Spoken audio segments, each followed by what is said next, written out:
Hi, Keith Abel here, just shooting another quick blog post. I'm really excited this morning. I've had some pretty good news about my business, despite the fact that for 2 weeks this past, for the month of July, I wasn't able to work the business, had some other things I had to take care of. But despite that, my business is up about 40%. That's really got me excited. I also wanted to talk about a couple things that were in the news this past month, month of July, that I haven't had a chance to touch on yet either. And then I want to talk to you about what's really got me excited about the future, despite some of this news that I'm going to share with you. First of all, let's start with some of the news that I wanted to share with you. There was an article mid-July, July 16th, somewhere around there, about a press release that was made by the Small Business Administration. They said 74% of small businesses will fire workers or cut hours under Obamacare.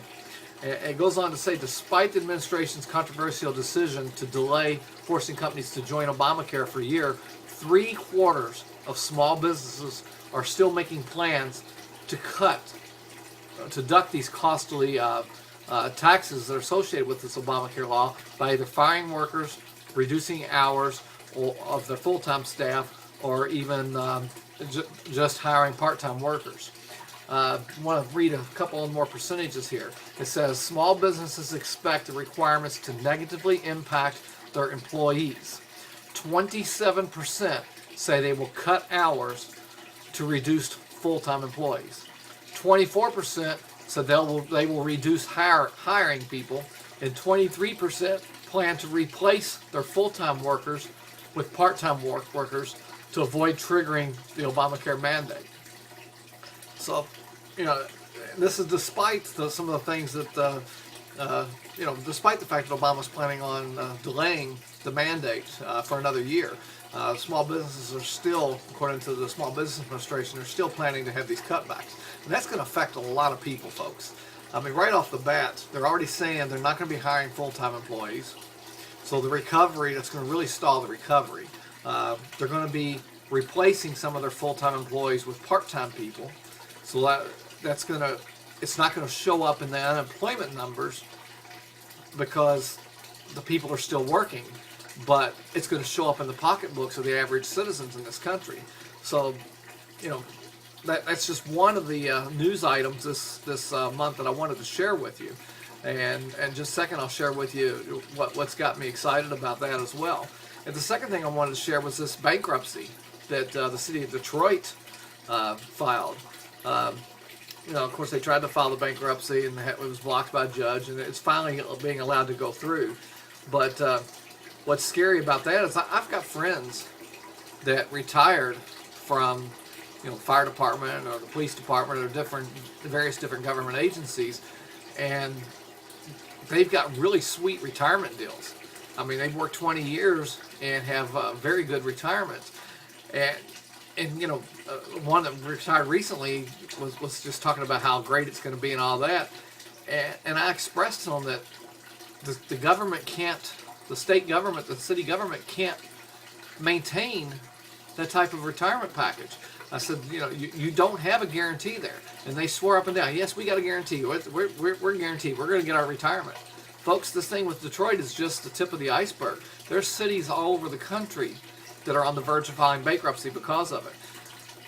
It says on this article here, of the 18 to 20 billion that the city of Detroit owes its creditors, a very large percentage of that goes to the Detroit's public sector labor unions and their retirement and health plans.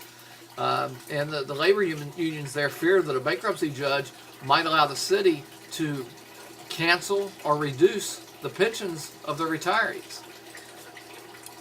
And folks, it's going to happen. I mean, it's just common sense. The tax revenue is not coming in. You cannot keep taxing people to death, so people that are working, and you just cannot maintain the benefits that these people are getting. It's just not something that's doable. In the private sector, they would have already gone out of business and filed bankruptcy years ago. So, we've got this happening. We got the Obamacare thing happening. Employment growth is going to just come to a halt in this country. The only people that are getting jobs are part-timers. Full-time work is not available. I know so many people that have not been able to find full-time help, and it's not just affecting certain segments of the economy. The healthcare industry is really struggling. I was reading an article the other day that occupational therapists now have reached a saturation point.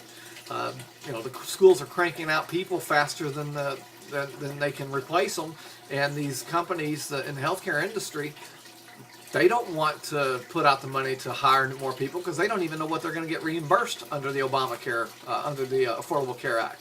So, they're not hiring.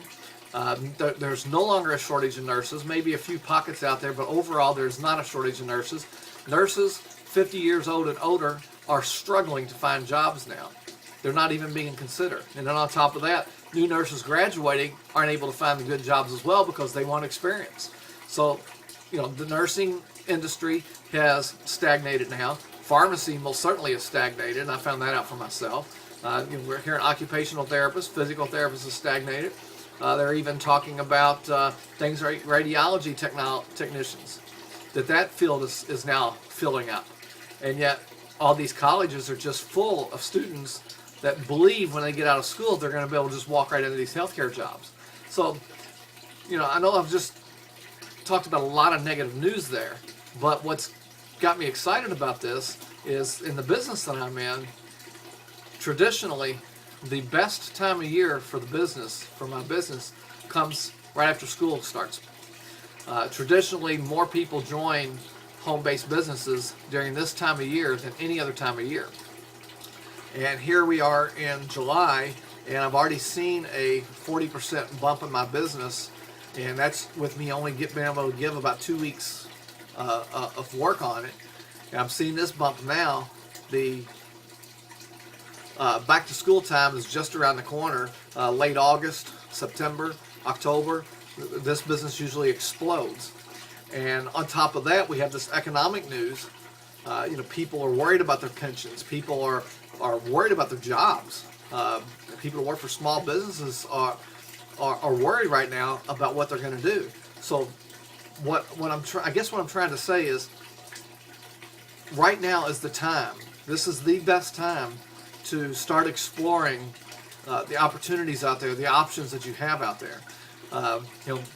Like I said, there's a lot of opportunities out there and a lot of things going on, and especially in the home-based business industry. And I would really like to encourage you to contact me, get in touch with me, and let's talk about the home-based business industry and what it can do for you. Thank God for the home-based industry, because this home-based business of mine is helping me tremendously get past the fact that my pharmacy job disappeared a little over a year ago. It's provided the income that the family needs desperately, and I know that by the end of this year, I should at least match what I was making in my pharmacy business before. So, I encourage everybody, if you work for a small company, if you're a retiree, and have one of these government-ran pension programs, to take a look at what we have to offer, to keep your options open. Robert Kiyosaki always said that you need to have more than one source of income. So I encourage you to take a look at it. I can show you how you can work this business and work it around whatever it is you do now full-time, or if you've got 2 or 3 part-time jobs, I can show you how you can work it around it. I can show you how you can create additional income to maybe start replacing some of those jobs. We've got fantastic car bonuses, very easy to achieve car bonuses. We've got all types of fast start, quick start bonuses that we pay out.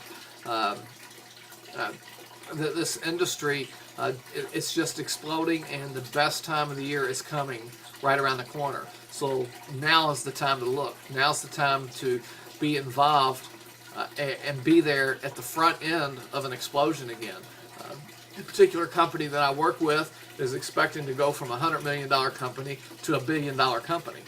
So, for the first time in my life, I'm at the right place at the right time, at the front end of an explosion. All the economic indicators are showing that we're by no means out of the hot water yet. This type of industry has always exploded in this type of down economy. The economy is going to get worse. So things are going to get better for this home-based business industry. So I really encourage you to contact me. My contact information will be at the bottom of this video. You can go to my website, aimhighenergy.com. That's AIMHIGHENERGY.com. There's a little story on there from a couple that I know that has made a great deal of money in this business. So there's a little video there about them and what they've done. I encourage you to visit that website, to contact me through my contact information on this page. Whatever you need to do, find me on Facebook and let's talk there. Like I said, this is the #1 best time of the year for this home-based business industry. It always has been the best time of year, and if you want to take advantage of that and, like I said, be at the front of something instead of being a follower, then contact me right away. I'll talk with you soon.